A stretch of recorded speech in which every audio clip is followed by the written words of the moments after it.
मैं Manipur top channel की video अमता update तौजगे अदुदी मतम कुइने दगी सेमगे खलक वीडियो निको आई ममांगी रेलवे की मल्टीटास्किंग की सेमजखिबदो तांग असुक्तगी फॉर्म लाकनी खोटकनी मंगजोंना सेमखि वीडियो अदुगिदो हजिक फॉर्म लाखरे मैम को अदु थाजिन यारबने अदो हाना खंगदो मिचदु वीडियो दो मो हंजिंगबियो को आई थगत बकुई खिद्रिबने दु वीडियो दो रेलवे की इंडियन रेलवे की मल्टीटास्किंग की को मागी वैकेंसी यामे मागी पोस्ट तो मखन मखन पीबने अयाम क्लास 10 12 लोरब कंगुना थाबा याबने दुगा आई ngasi सेमिबे मेन ओइना सिगी वीडियो सिना एसएससी की को स्टाफ सिलेक्शन कमीशन लौबा अदुगुमा मागी पोस्ट से अदुम वांग चावरे पोस्ट चावरे मैमनसु हेना पामगदब पोस्ट ओइबको नुपा कंगु नुपी कंगु हाइतारे को हाइदि लाइबा पोस्ट से एसआई ने एएसआई गिने सेंट्रल गिने सीपीएफ की को अदुग मागी से पोस्ट दुकी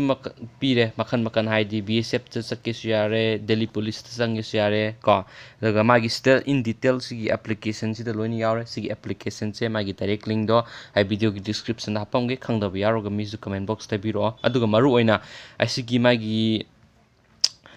नोटिफिकेशन दा हापा इजे दुकी मति यामे मागी को पीएस से 34 पीएस ने बसी लोइना मा हाई लेरदी अदुकी मतिक सांगाने वीडियो हजिक फॉर्म थाजिनबा यारे को अदुगा मरु ओइबसिन हाइजरके को अदुगा खंगबे हेनबा यारोगसु कमेंट बॉक्स तबिरो मागी सिगी फॉर्म सबमिशन जे मैम सीका CI sub inspector in Delhi police CIPF and assistant sub inspector in CISF examination माइ नोटिस तो ए आईसी ऑनलाइन एप्लीकेशन जे फॉर्म हजिक थाबा होरे थाजिनबा यारे को submission of online application date 17/9/2019 दो last date of receive application date 16/10/2019 को फी पेमेंट की मतंग से जनरल गुम्बा अदु ओबीसी गुम्बा थाजिले दुगा अतोपा कंगु को एससी एसटी अदुगुम कंगु दि मागी नील ने अदुगा वुमेन कैंडिडेट गुम्बा मोगी दी फॉर्म एग्जाम्शन ओइ को खाइदी मागी पेमेंट से फ्री ने पूरा अदुगा माई एग्जाम से क्रम कान तौदुन हाइबने सिंगबा अदुगा लास्ट मागी फी पेमेंट तौदुबा कंगु को फी पेमेंट से याम लौदम लुपा साम खत लौबने तौदुबा कंगु दो अदु कंगु की माई लास्ट डेट पीरे एग्जाम से डेट 11/12/2019 दगिना डेट 13/12/2019 को 3 days 2 days ओइ माले 3 days ओइ माले माई एग्जाम से को पेपर 2 की एग्जाम की दमक ते नोटिफाई तोरन दुगा मागी सिलेक्शन प्रोसीड्यूर को एग्जाम सिलेबस मेन ओइना मैम सिगी एग्जाम से इंटरेस्ट लेब कंगु एसआई एसआई ओइनिंग कंगु सेंट्रल की को मागी मेन ओइबा मागी एग्जाम सिलेबस नेब को मागी मार्क स्कोर की मतंग अदुगु मतंग लोइनमा इन डिटेल सि नोटिस दा लोइनमा यावरबने अदु सिंगदो नोटिस दा पाबीरो मुन्न को अदुगा मागी सिगी सब इंस्पेक्टर सीएफ कनोगी मागी सैलरी की मतंग दसु मोर देन 1 लाख नि मोगी सैलरी को एसआई की सुलोइना मको मागी वैकेंसी की मतंग ज पीरे रिजर्वेशन अदुगा मागी एक्स सही हाई तारे अदुगा मागी एजुकेशन क्वालिफिकेशन से मेन ओइना मैम हाइदी बीएल ओरब कंगु अदुगी मथक ओइब कंगु कोइ पास तौरब कंगु लोइना अप्लाई तौबि याइ सिगी पोस्ट से को सही की मतंग यंगा अदुगा नोइना मु हेना इन डिटेल खंगनि एप्लीकेशन फॉर्म से कमाइन थाजिनदनो हाइबदु खंगनिगदी माइ स्टेप बाय स्टेप कमाइन हाउ टू अप्लाई तौरका मागी सिदा in detail Yavar fee application की मतंग सिदा यावर 50 को अदुगा एग्जाम सेंटर सिदी यावर मैम एग्जाम सेंटर से कोइ मणिपुर की यावे मणिपुर खलगा मणिपुर थाबे याइ को मणिपुर की मोय सेंटर अहुम खलो हाबने अहुम दो कोइ इम्फाल दम खनबे याइ चुसांपुर दम खनबे याइ दु उखुल अहुम थोना खनबे याबने अदुगा एग्जाम कनोगी से सिमो एग्जामिनेशन माइ पेपर 1 पेपर 2 हाइन लैदो पेपर 1 से क्रम क्रम एग्जाम नो मा क्या लागतिनो पुंग क्या एग्जाम थादिनो हाइबने सिंगल स्टे लोइन पीरे माइ जनरल इंटेलिजेंस इन reasoning paper 1 paper 2 paper 3 paper 4 लैसे पेपर 1 से माइ क्रम सिलेबस इन डिटेल सेल हाबदो दुनो सिंगबसु मखादा लोइन यावबनेबा मेन ओइना एग्जाम थानि मखंग तो से लोइन यारे तो paper 1 general intelligence and reasoning गिदो माइ यावगदबा इन लोइना मक सिदि यारे सिलेबस तो सिमुने यंगबिरो अदुगा माई फिजिकल स्टैंडर्ड टेस्ट की मतंग को फिजिकल इंड्योरेंस टेस्ट की मतंग मागी ओइगदबा हाइट सेज दुगा मागी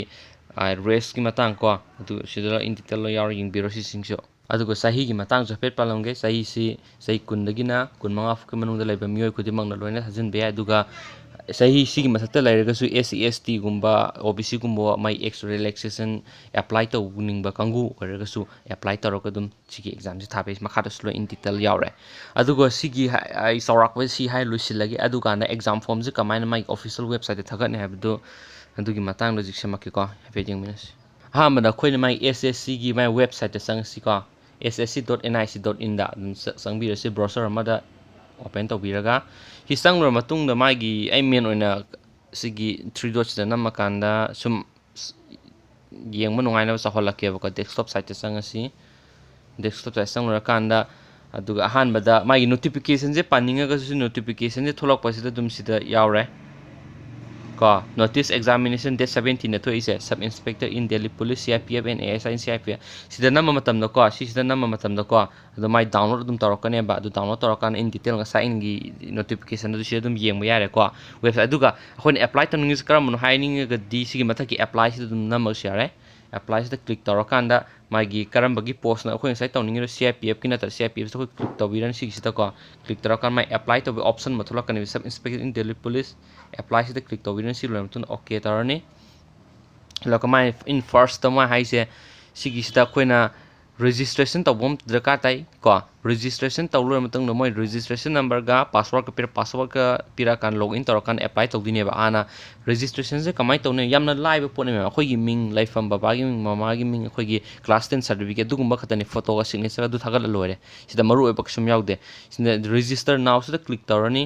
ꯏꯟ ꯗꯤꯇꯦꯜ ꯑꯩꯈꯣꯏ ꯔꯦꯖꯤꯁꯇ꯭ꯔꯦꯁꯟꯁꯤ ꯐꯣꯔꯝ ꯐꯤꯜ ꯑꯞ ꯇꯧꯗꯣꯏꯅꯦꯕꯀꯣ ꯁꯤ ꯔꯦꯖꯤꯁꯇ꯭ꯔꯦꯁꯟ ꯐꯣꯔꯝꯁꯦ ꯐꯣꯔꯝ ꯐꯤꯜ ꯑꯞ ꯇꯧꯔꯕ ꯃꯇꯨꯡꯗ ꯃꯣꯏ ꯉꯁꯥꯏꯒꯤ ꯂꯣꯒꯏꯟꯗꯣ ꯁꯤꯒꯤ ꯔꯦꯖꯤꯁꯇ꯭ꯔꯦꯁꯟ ꯇꯧꯕ ꯃꯇꯝꯗ ꯃꯣꯏꯅ ꯀꯩꯅꯣ ꯍꯥꯞꯄꯛꯀꯅꯦꯕ ꯃꯦꯝ ꯑꯩꯈꯣꯏꯒꯤ ꯑꯩꯈꯣꯏ ꯏꯃꯦꯜꯒ ꯐꯣꯟ ꯅꯝꯕꯔꯒ ꯍꯥꯞꯀꯅꯦꯕꯀꯣ ꯑꯗꯨꯗ ꯑꯩꯈꯣꯏ ꯃꯣꯏꯒꯤ ꯔꯦꯖꯤꯁꯇ꯭ꯔꯦꯁꯟ